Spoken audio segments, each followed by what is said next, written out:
All right, good afternoon. We are going to pick up where we left off yesterday, which is looking at why the colonists eventually decided that reconciliation was not possible and that they needed to declare independence from Great Britain. You should be taking notes on this as we go through it. You already started taking notes on the Intolerable Acts yesterday. We had number one written down. So you should have, have this question written down in your notebooks. And yesterday we talked about how the Intolerable Acts were the beginning of the end. It was still a good 2 years before they declared independence, but this convinced at least a lot of people in Boston that the king was being tyrannical. He took away their right to self-government. He closed the port of Boston. And it also, has a significant impact because it leads to the First Continental Congress, which was a really important meeting of colonial delegates of all 13. Well, actually, it was only 12. Georgia didn't go to the First Continental Congress. But they decide to meet in Philadelphia to sort of discuss their options and to see what to do. And of course, John Adams decides to go, and he needs to make sure that people understand what's happening in Boston, and that he needs to get people on his side. So the First Continental Congress, they decide they're going to do a few things. One, a large-scale colonial boycott, those who've worked in the past, of English products. Number two, they're going to issue a formal declaration of their rights as English citizens, as Englishmen. And number three, if the king has not sort of compromised within the next year, they decide that they're going to meet again. Later in 1774, something really significant happens again in the colony of Massachusetts, where most of this tension is existing, and it becomes known as the shot heard round the world. There was a skirmish at an unofficial battle at Lexington and Concord, in just north of Boston, in Massachusetts colony. And this was, really became the unofficial start of the American Revolution. The colonial militias, remember, had been stockpiling weapons, trying to scrounge up as many pounds of gunpowder and as many guns and weapons as they could. The Minutemen were spending some time trying to train how to use the weapons and, organizing militias and getting people to join the cause. But remember, it wasn't an official military, so they didn't really have much, but what they could gather, they were stockpiling, and one of the stockpiles was at Lexington, and another one was at Concord. And so the British General Gage gets wind of this. He also gets wind that Sam Adams and John Hancock are in the area, and as traitors, his orders are to find them and arrest them. And so he sends troops to Lexington and Concord. No one knows who shot first. The colonials say that the redcoats shot first. The redcoats say the colonists shot first. But regardless, this really becomes the unofficial start to the American Revolution, even though a Declaration of Independence isn't for another 2 years. These are the first shots fired. So it's certainly a significant event. So we're going to watch a short little video about Lexington and Concord.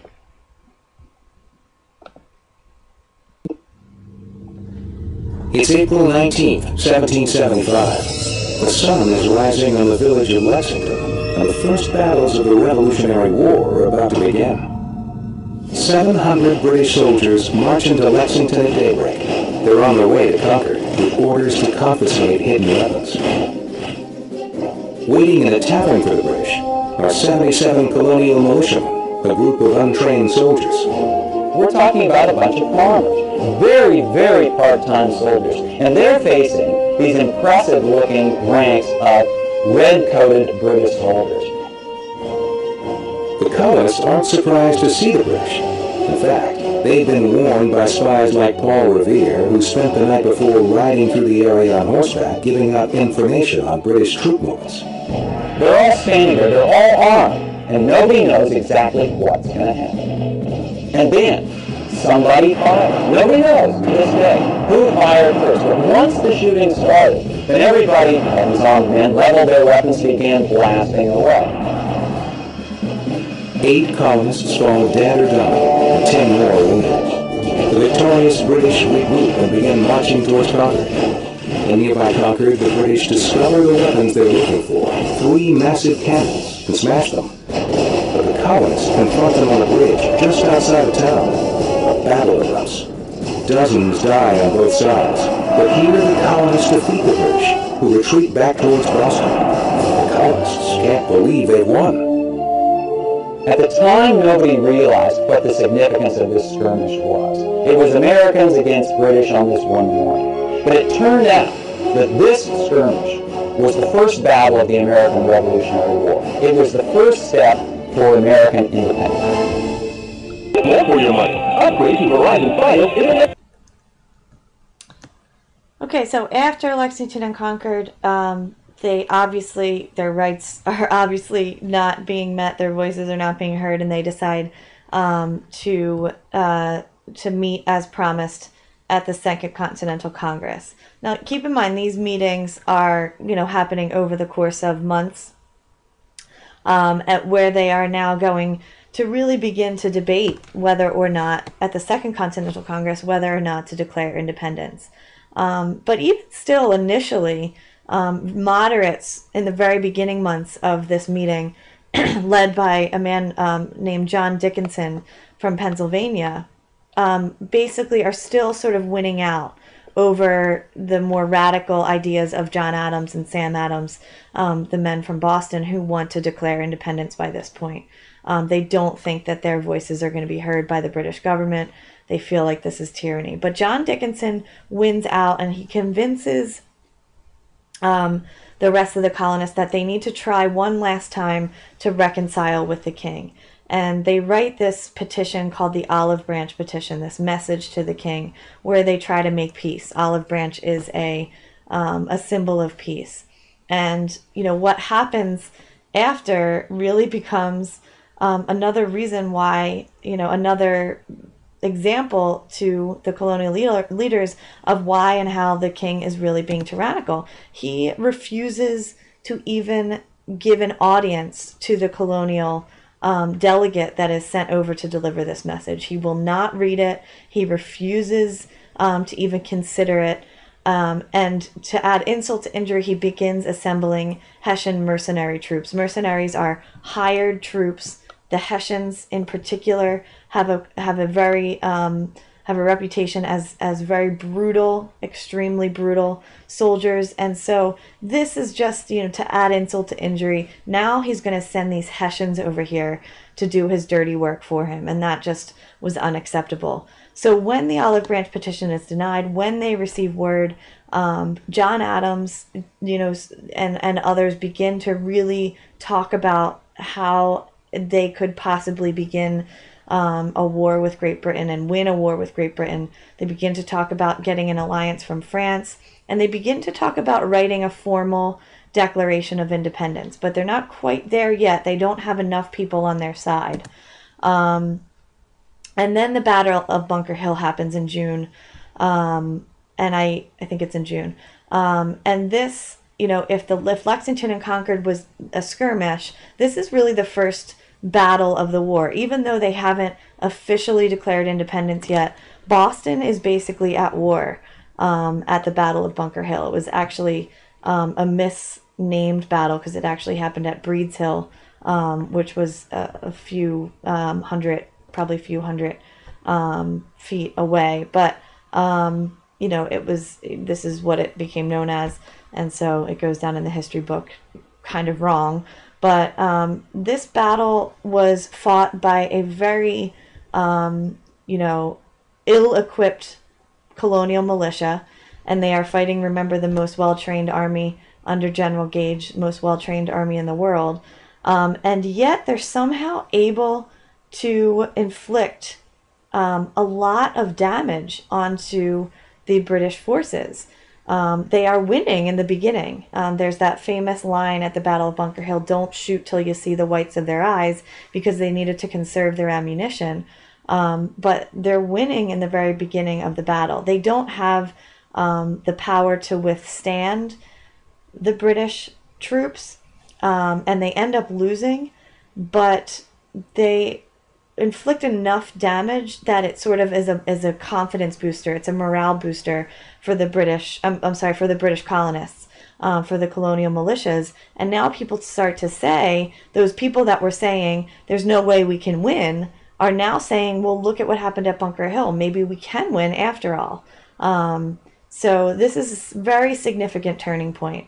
And it also convinces, John Adams can now go back to the Continental Congress and really beg and plead, because he's going to say Boston is now at war, and they need the rest of the colonists on their side. And for the king to do this in Boston, to start a war, is really significant. And a lot of the other colonial leaders are gonna argue that yes, we do need to declare independence.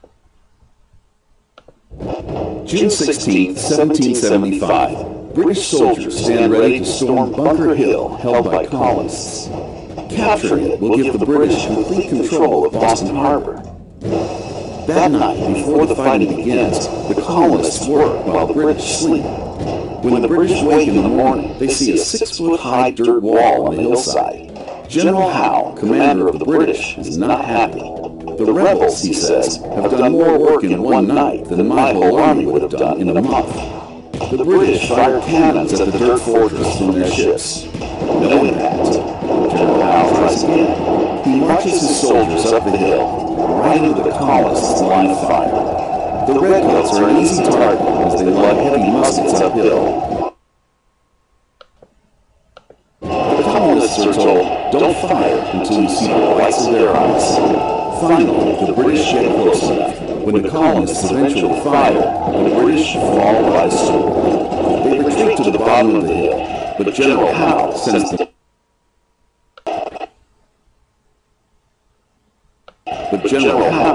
them right back up and then mowed down again. So far, it's going the colonists' way, until their ammunition runs out and fresh British reinforcements break through the fortress. The colonists are routed and retreat.